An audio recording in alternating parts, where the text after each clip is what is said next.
마태복음 129번째 시간입니다.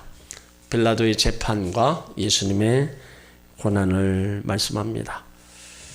빌라도가 예수님을 놓아주려고 무척 애를 썼습니다. 그의 아내가 꿈속에서까지 그 사람에게 손을 대지 말아라, 그런 말을 듣고 또 그대로 하려고 했는데 이제 그 무리들이 그렇지를 못했어요. 그래서 유월절을 당하면 무리의 소원대로 죄수 하나를 석방하는 전례가 있었습니다. 그때 예수님이 이제 풀릴 수 있겠다, 그 마음을 빌라도가 가지고 있었어요. 그런데 민중들, 군중들은 바라바를 선택했습니다. 예수냐 바라바냐, 누구를 너에게 놓아주기를 원하느냐. 근데 군중들은 살인자 바로 바라바를 놓아달라고 얘기했습니다. 그러니까 빌라도 생각하고는 빗나간 거예요. 빌라도는 살인자보다 유대의 군중을 선생으로 알고 있는 예수님을 선택할 것을 믿었습니다. 그래서 21절에 보면 둘 중 누구를 너에게 놓아주기를 원하느냐. 그때 바라바로소이다. 군중들은 살인자 바라바를 놓아주고 예수님을 십자가에 못 박게 하라는 겁니다. 자, 22절로 23절을 읽습니다. 빌라도가 가로되 그러면 그리스도라 하는 예수를 내가 어떻게 하랴? 저희가 다 가로되 십자가에 못 박혀야 하겠나이다. 빌라도가 가로되 어찌미뇨 무슨 악한 일을 하였느냐? 저희가 더욱 소리질러 가로되 십자가에 못 박혀야 하겠나이다 하는지라. 여기 빌라도는요, 군중 심리에 사로잡혔습니다. 여기에 나타난 민중은 예수님 오병이어의 기적을 목격했던 사람들이고 보리떡 5개와 물고기 2마리로 배불리 먹었던 사람들입니다. 그런 사람들이 지금 예수님을 십자가에 못 박아야 되겠다 외치고 있는 겁니다. 그러다 보니까 빌라도는 그 청중들에 의해서 이제 그 마음이 바로잡지 못한 거예요. 여러분, 우리가 민심이라는 게 참 무섭습니다. 정치하는 사람들이 제일 무서워하는 게 민심이에요. 그래서 민심이 어떠냐, 그거에 따라서 엄청 좌지우지합니다. 여기 빌라도도 이 군중들이 이렇게 들고 일어나고 난리를 치니까 어떻게 할 수가 없는 거예요. 그래서 민중들, 군중들은 진리를 선택하지 않았습니다. 그들은 바라바를 놓아달라고 했어요.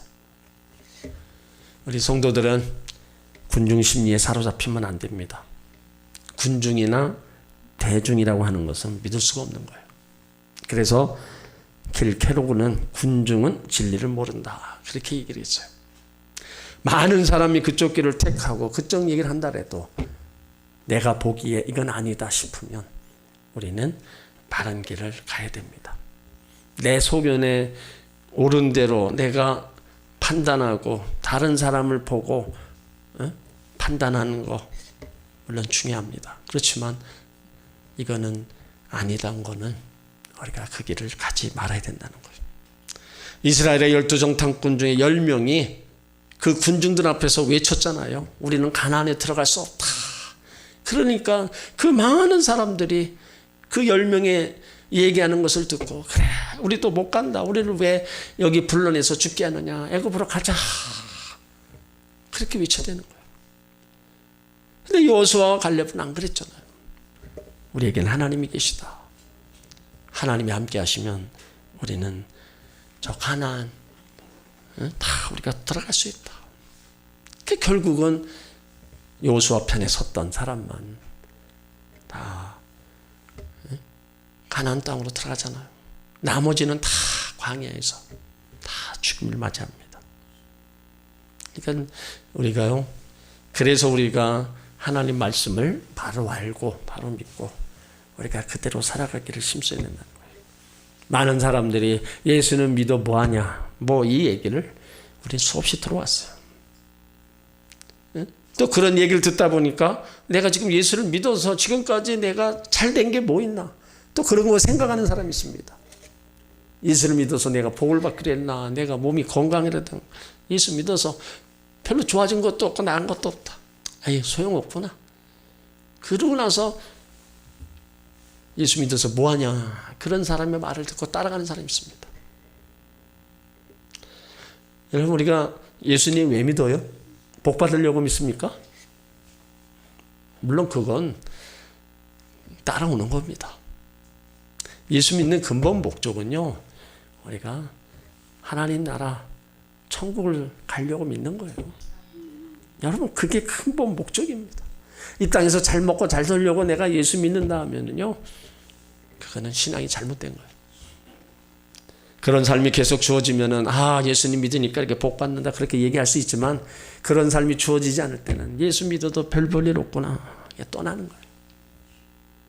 그러니까 예수를 왜 믿는, 내가 왜 믿는가, 그걸 분명히 알고 그 목적을 따라서 신앙생활을 하다 보면 은혜와 복은 하나님이 다 우리 가는 길에, 이 광야 가는 길에 하나님 채워주시는 거예요. 그러니까 돈이 목적이 돼서 예수를 믿고 내가 잘 되기 위해서 예수를 믿는 그 목적으로 살아간다면, 목적으로 신앙생활하면요, 여러분, 우리가 천국 가기 전에 벌써 세상으로 갑니다. 절대로 하나님 앞에 갈 수가 없어요.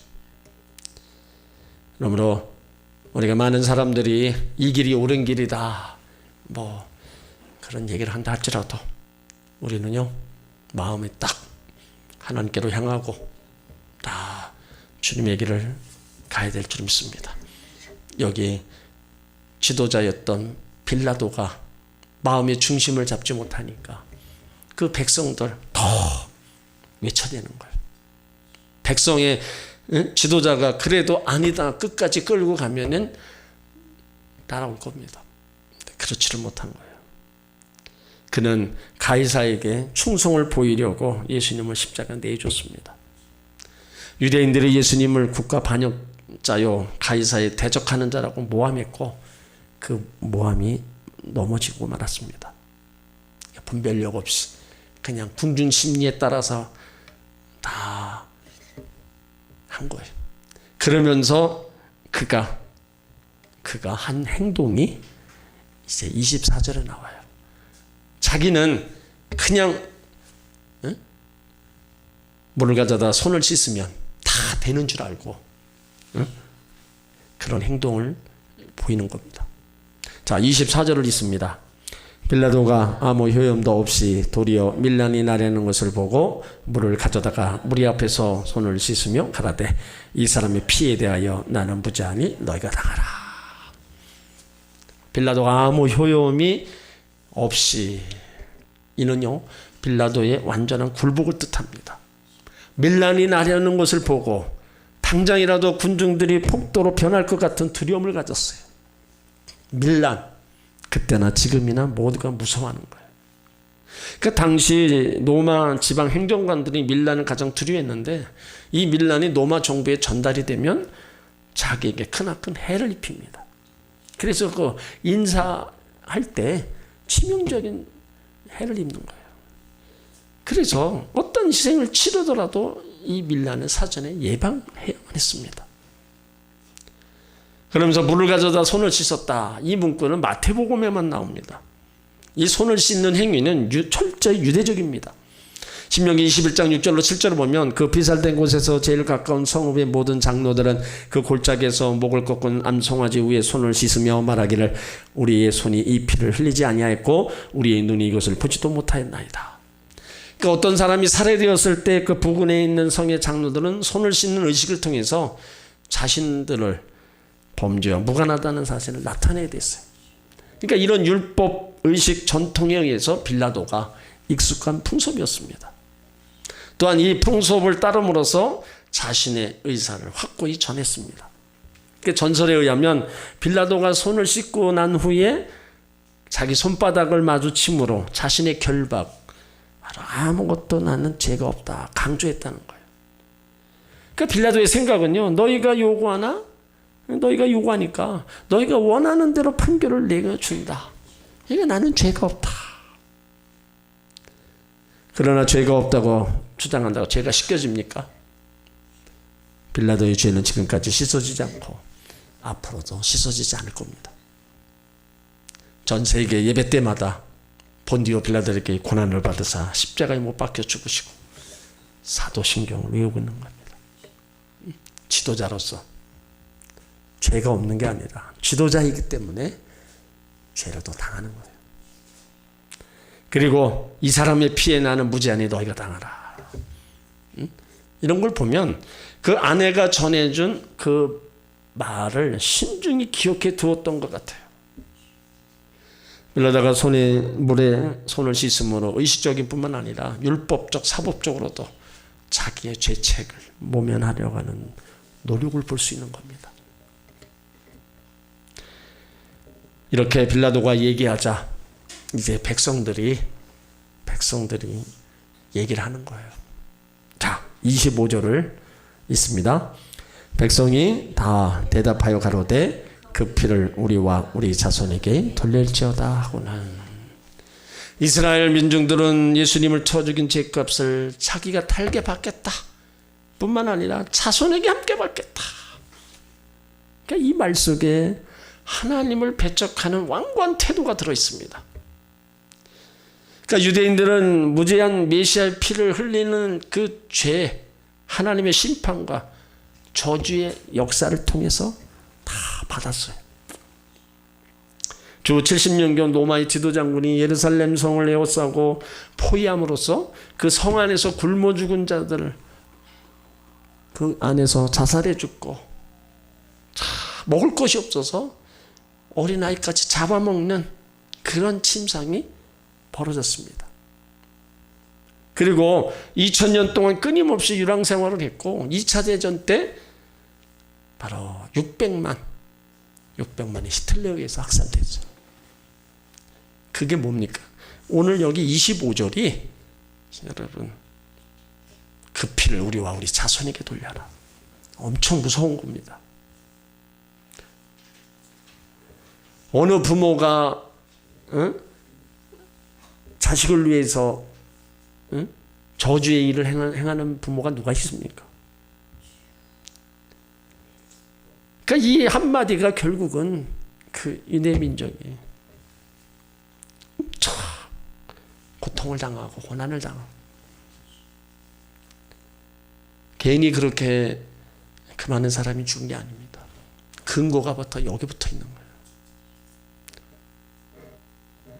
여러분 우리가 우리 앞길에 아무리 어떤 일이 악해 보여도요. 우리가 이 말 한마디가 그 결과를 엄청나게 난다는 것을 분명히 아셔야 됩니다. 생각 없이 하는 말, 무턱대고 하는 말 한마디가요. 반드시 열매를 거둔다는 거예요. 말의 열매로 인해서 우리가 산다. 그러니까 우리가 하는 말이 하나님 그대로 해주겠다. 그것이 또한 그대로 또 이루어지고 잠언에도 수없이 그 말에 대해서 얘기하는데 결국은 그 말의 열매로 해서 우리가 산다. 죽고 산다 이거예요. 남을 저주하고 남을 축복하는 거 여러분 저주는 나에게로 오지만 축복은 그 사람에게 가는 겁니다. 그러므로 우리는 할 수만 있으면 어쨌든 우리 어느 생활에 신경을 쓰고 해야 돼요. 생각을 하고 말을 해야 됩니다. 남을 혼담하고 남의 얘기하고 이런 모든 것들도 결국은 그 비방이 다 다른 사람을 통해서 나에게 다 온다. 그러니까 이런 걸 보면은 우리가 참 인생을 선하게 살고 착하게 살고 바로 살아야 된다는 것을 알 수 있어요. 그리고 더 중요한 거는 그것이 나에게 오지 않는다면 자손에게 간다는 거예요. 그 피를 우리와 우리 자손에게 돌려라. 부모가 받았던 그런 심어놨던 그런 것들이 결국엔 부모 세대에도 물론 걷겠지만 그것이 자녀의 세대에게도 영향력을 끼친다는 겁니다. 자, 26절을 읽습니다. 이에 바라바는 저에게 놓아주고 예수는 채찍질하고 십자가에 못 박히게 넘겨주니라. 빌라도는 군중의 유압적인 호소에도 불구하고 바라바를 석방하고 예수님을 십자가에 내어줍니다. 채찍질하고 십자가에 넘겨주니라. 이때부터 이제 고난의 모습에 예수님이 쭉 나옵니다. 예수님의 채찍에 맞아 육적인 고통을 우리를 상상을 초월한 겁니다. 신명기 25장 3절에 보면 유대율법에 있어서 매질은 40대로 제한되어 있습니다. 고린도후서 11장 24절에도 유대인들에게 40에 하나 감한 매를 바울이 5번 맞았다고 회고하고 있어요. 그러니까 예수님이 만드신 40대만이 아니라 로마인들을 이것을 무시하고 힘 있는데 때리고 싶을 때까지 때린 겁니다. 그러니까 예수님 채찍으로 사용한 그거는 동물의 가죽 끝에 뼈 조각, 납덩어리를 붙여서 맨손으로 휘두르면 그것이 몸에 감기고 몸에 박혀서 땡기면 살점들이 떨어져 나오는 거예요. 그러니까 당시 로마인들은요 얼마나 잔인했든지 죄인의 옷을 벗기고 귀등에 꾹꾹 묶어놓고 심하게 매질하는 거예요. 죄인의 몸에서 피가 분수처럼 뿜어나오고 뼈가 보일 뿐만 아니라 내장까지 튀어나올 정도로 끔찍한 광경이 벌어졌다. 역사가들은 말합니다. 그러니까 이 매질은 죄인을 십자가에 처형하기에 앞서 힘을 빼는 데 사용한 거예요. 그러니까 예수님이 그런 수모를 이제 당하시는 겁니다. 그러니까 예수님이 십자가 처형을 위한 첫 번째 형벌을 잔인한 채찍. 그러면 왜 채찍에 맞으셨냐? 그거를 이사야 53장에서 이사야 선지자가 예언해 놓은 것을 이루시기 위함입니다. 이사야 53장 5절 이하에 보면 그가 채찍은 우리의 허물을 인하며 그가 상함은 우리의 죄악을 인함이라. 그가 징계를 받음으로 우리가 평화를 누리고 그가 채찍에 맞아 우리가 나음을 입었도다. 우리는 다 양 같아서 그로 행하여 각기 제 길로 갔거늘 여호와께서는 우리 무리의 죄악을 그에게 담당시키셨도다. 그 채찍 맞음으로 해서 우리가 나음을 입었다. 그리고 두 번째 행해진 형벌은 조롱과 희롱입니다. 27절, 28절을 읽습니다. 이에 총독의 군병들이 예수를 데리고 관중 안으로 들어가서 온 군대를 그에게로 모으고 그의 옷을 벗기고 홍포를 입히며 채찍에 맞아 피투성이 된 예수님을 이제 관청 안으로 데려갑니다. 여기 총독의 군병들은 로마 군인들을 가리킵니다. 그러니까 예수님은 이방인들에게 조롱을 당한 겁니다. 당시 시위대는 600명 정도였어요. 그러니까 빌라도가 자기 수하에 있는 로마 출신의 군사들에게 예수님을 십자가에 처형할 것을 명령한 겁니다. 그리고 여기서부터 총독의 군병들은 예수님을 유대인의 왕이라고 부르면서 모멸적인 조롱을 하게 됩니다. 요한복음 19장 2절에 보면 군병들이 가시로 면류관을 엮어 그의 머리에 씌우고 자색 옷을 입히고 앞에 와서 가로되 유대인의 왕이여 평안할지도 하며 손바닥으로 때리더라. 그 군병들에게 이방인들에게 참 조롱과 멸시를 당하기 시작하는 거예요. 그리고 예수님 옷을 벗겼다 그랬어요. 예수님 옷을 벗긴 거는 바로 수치를 모습, 멸시를 당하는 모습입니다. 그리고 로마 군인들은 예수님께 홍포를 입혔어요. 이 홍포는 자색 옷으로 설명하기도 하는데 임금의 권위를 상징으로 입는 옷입니다.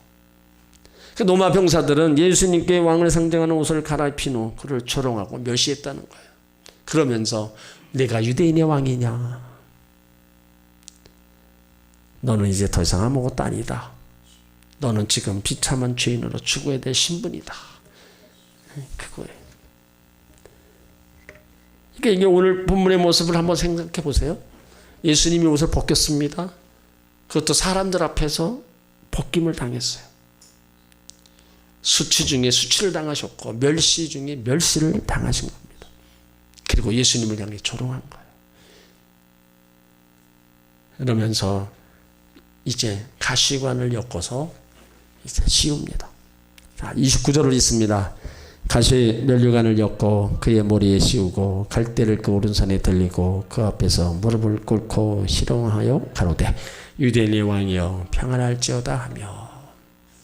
예수님 당시 사용했던 로마 동전은 가이사의 면류관이 있는 모습으로 새겨져 있습니다.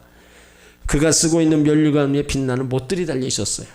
그러니까 로마 군인들은 그것을 연상하면서 주변에서 자라나는 가시로 면류관을 만들어서 예수님 머리 위에 씌운 겁니다.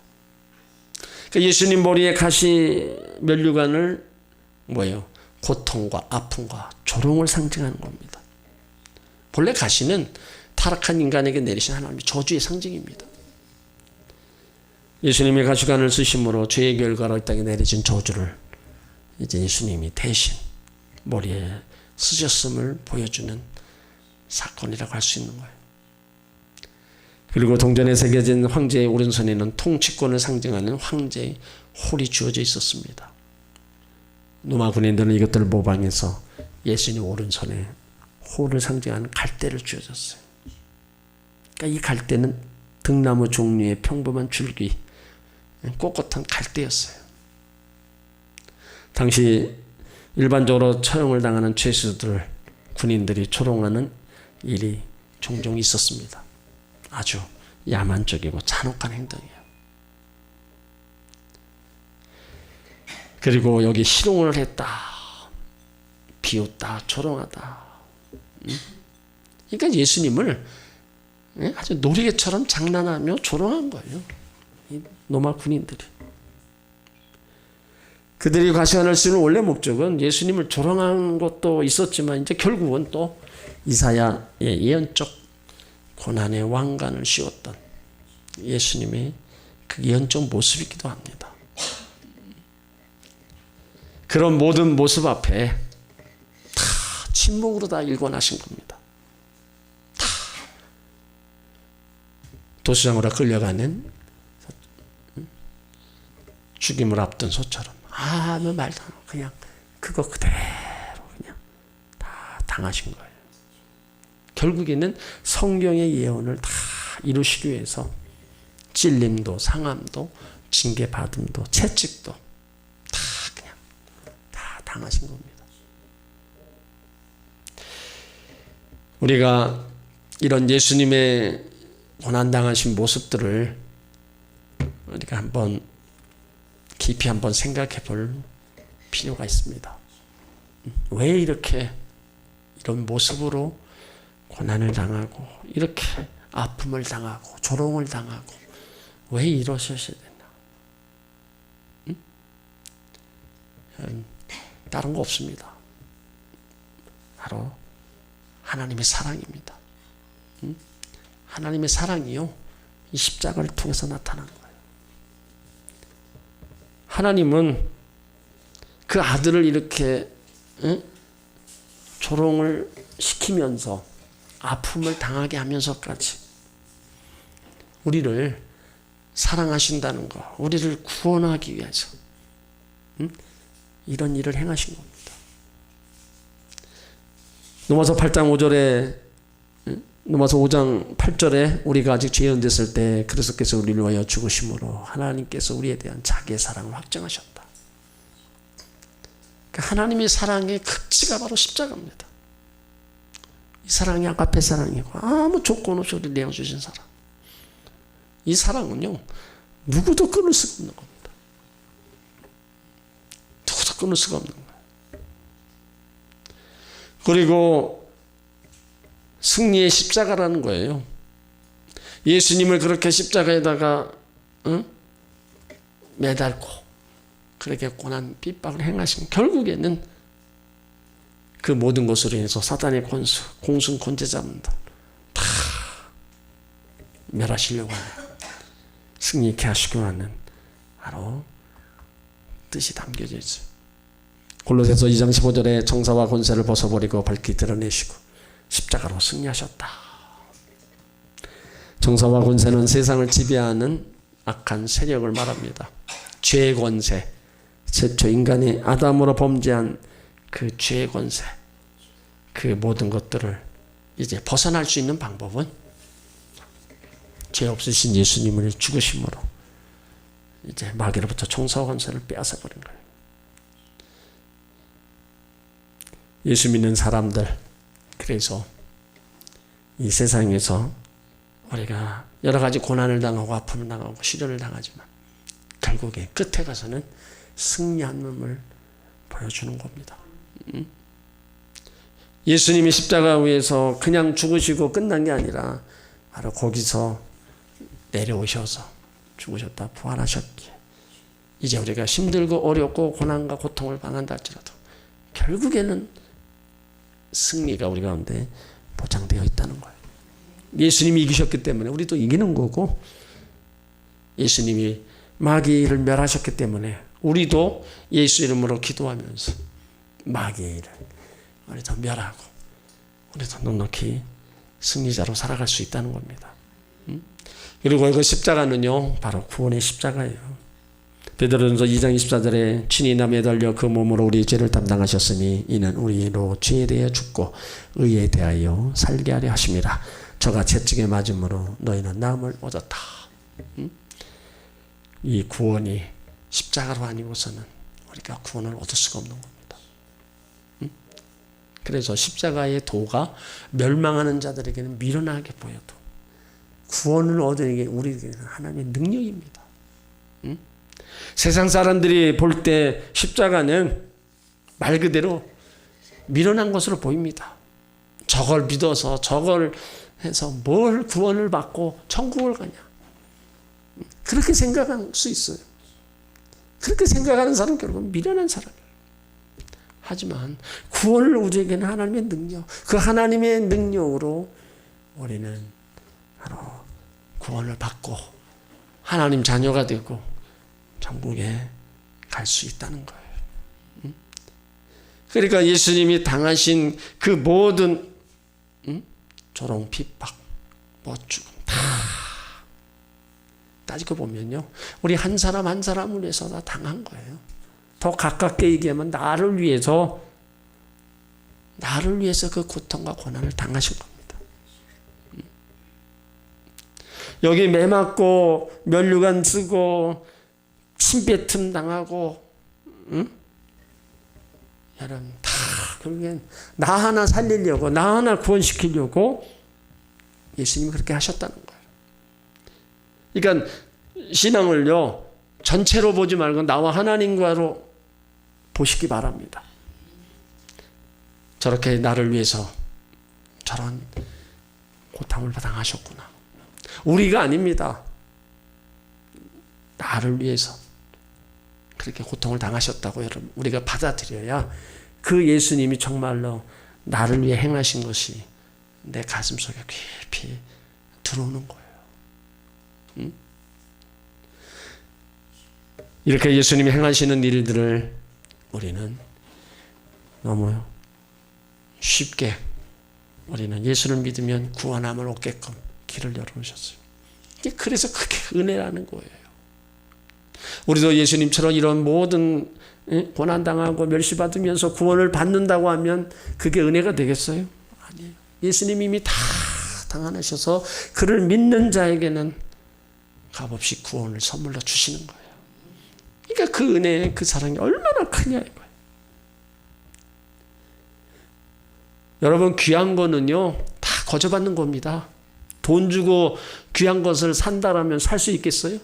여러분 우리가 공기를 돈 주고 사서 공기를 마신다.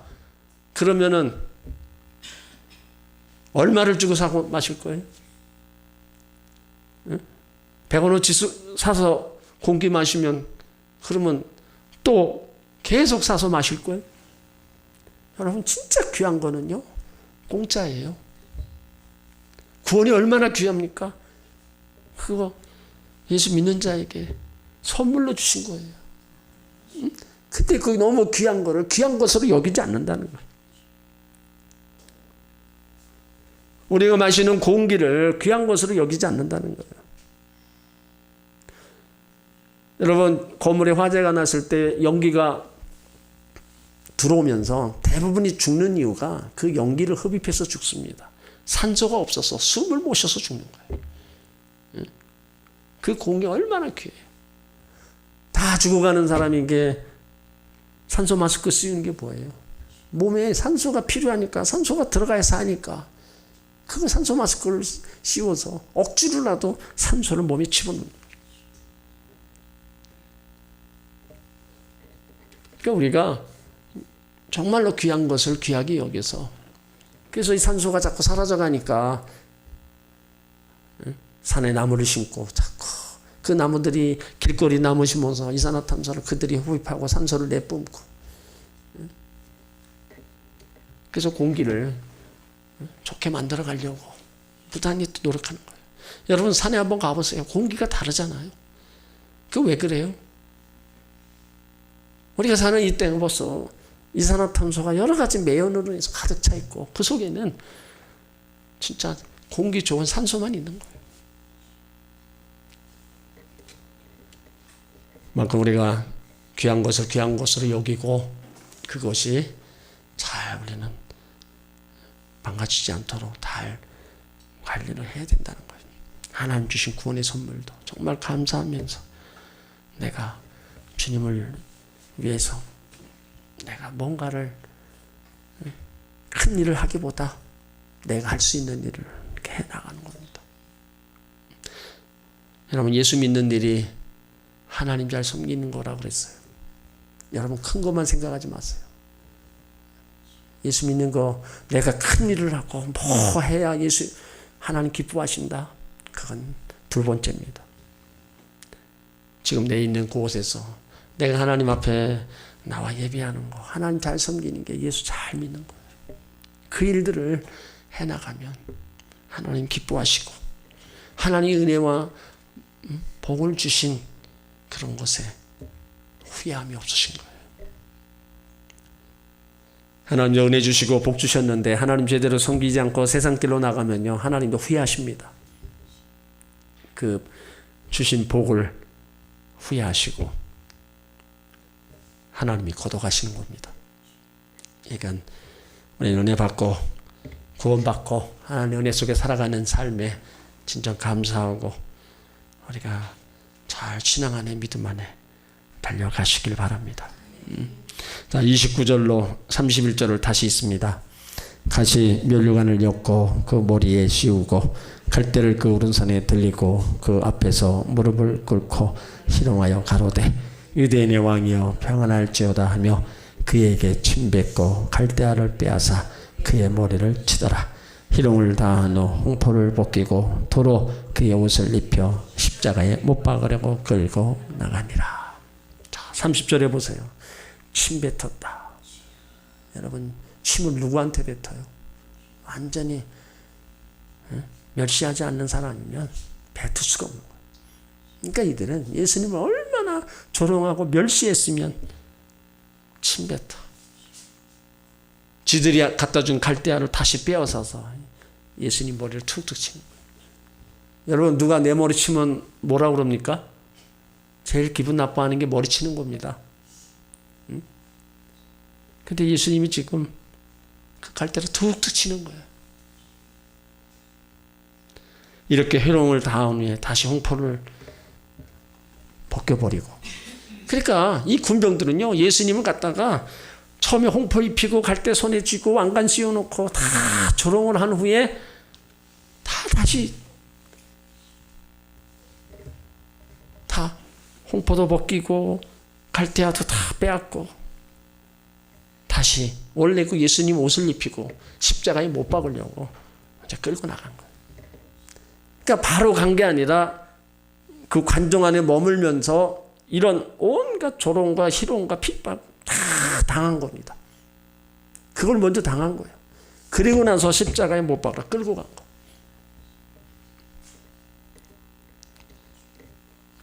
그러니까 이런 모든 수모도 다 그냥 다 달게 받으신 거예요. 변명 한마디도 안 하고 침묵으로 다 일관하죠.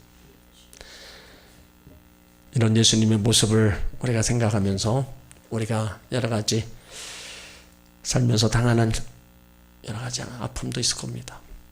그래도 어떻게 해요? 예수님이라는 모습을 보면서 우리도 할 수만 있으면 우리도 참고 믿음의 길을 가기를 힘써야 됩니다. 특별히 예수 믿고요, 할 말 다 하고 하고 싶은 말 다 하고 여러분 가고 싶은데 다 가고, 여러분 그렇게 하면 안 됩니다. 그래도 절제의 삶이 우리 가운데 있어야 되는 거예요. 예수님 때문에 참고 예수님 때문에 또 우리가 가지 말아야 될 것도 안 가고, 그런 모습이 하나님 자녀의 모습이 되어야 되고 또 그렇게 살아가야 돼요. 그게 하나님 보시기에도 아름다울 뿐만 아니라 옆에 있는 분들이 봐도 다른 거예요. 세상 사람들과 똑같이 우리가 말하고 행동하고 그들이 가는 곳에 우리도 같이 가서 어울리고, 여러분 결국에는 다 우리가 욕먹는 행동을 하고 있는 겁니다. 그러므로 예수님이 당하셨던 이런 모습을 보면서 우리는 우리 모습 속에서 주님이 나타나려고 하는 그 나타내는 모습이 우리 가운데 있어야 됩니다. 그래서 예수 믿는 사람이 그런 거룩한 모습이 우리 말 속에 언어 속에 있을 때 하나님께는 영광이 되고 또 옆에 사람들에게도 우리가 예수 믿는 사람의 아름다운 모습을 드러내는 겁니다.